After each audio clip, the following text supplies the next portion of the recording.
dá para perceber que existe uma ênfase especial nos processos defensivos. Isso tem tudo a ver com o ego, né? É a função do ego, a defesa, né? Então, é um estudo das funções do ego que o convertem na estrutura central da personalidade.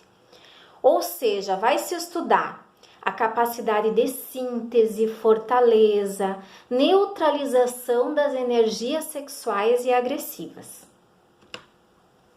Então, determinadas funções do ego, né, surgidas inicialmente do conflito entre o id e a realidade, podem mais tardiamente no desenvolvimento do sujeito tornarem-se independentes da pulsão ou conflito que lhes deu origem, ou seja, aquele conflito inicial entre o id e o superego.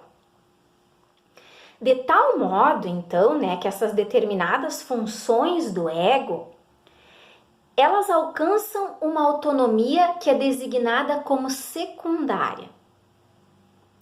Com essa noção, a psicologia do ego procura explicar o fato frequente na observação clínica de que determinado traço do ego, suponhamos um elemento obsessivo, por exemplo, né, possa se transformar de defesa contra a pulsão em um aspecto do caráter do sujeito, com possíveis adaptações práticas e adaptativas, né?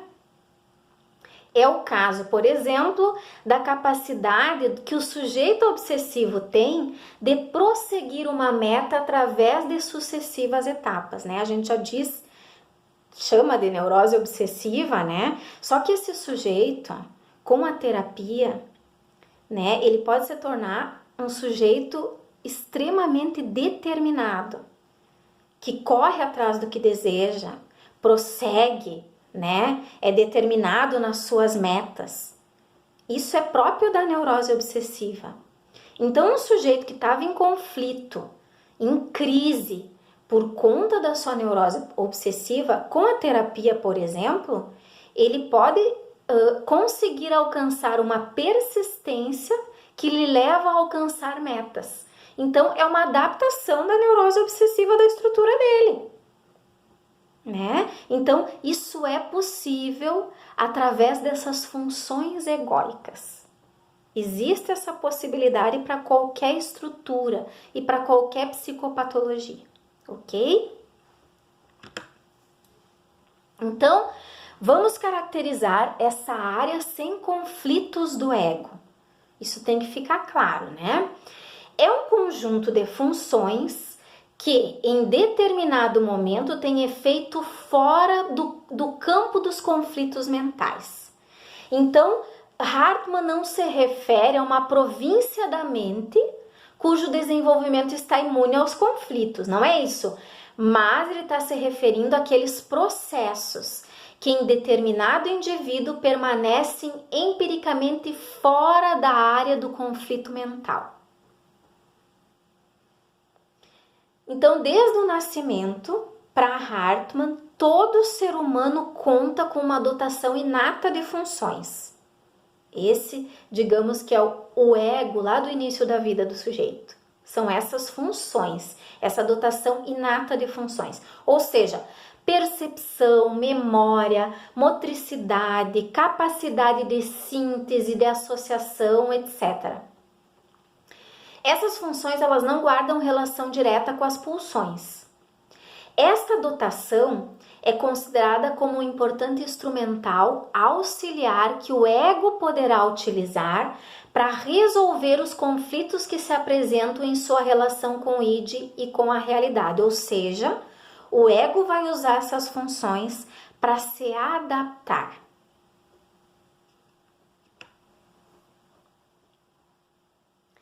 Só que acontece também um processo inverso, pode acontecer, vocês sabem, né, que a subjetividade, né, tá sempre em constante movimento, e os elementos, né, dessa subjetividade do ser humano também. Então, essas determinadas funções classicamente autônomas e pertencentes à área não conflitiva, elas podem ser invadidas por pulsões muito intensas em determinadas circunstâncias.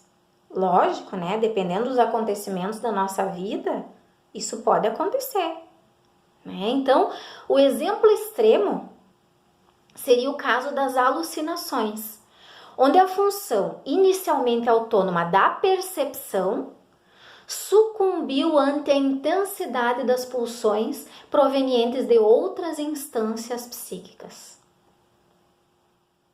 Então, e Hartmann dá um nome para isso, né? Ele chama de agressivização ou sexualização da função. Depois a gente vai ver mais sobre isso, o que significa exatamente isso. Então, gente, a gente tem que lembrar que as funções autônomas seriam a base filogenética dos mecanismos de defesa que o ego utiliza. São moldes sobre os quais poderiam, durante o desenvolvimento psíquico, armar-se as diferentes modalidades defensivas do sujeito, né? Então, Hartmann vai dizer, né, que esse termo ego forte, que é tão utilizado em psicanálise, né, refere-se à solidez e disponibilidade do ego para recorrer a essas funções autônomas.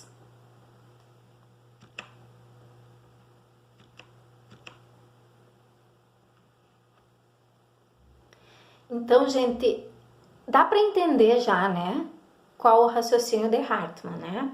A sequência lógica desse raciocínio. Para ele, as pulsões e esboços de funções egóicas presentes no início, no começo da vida como uma unidade indiferenciada, seguem um desenvolvimento separado, dando lugar a estruturas que são autônomas em relação à esfera pulsional, né? Mas que podem se pôr a serviço de determinados conflitos.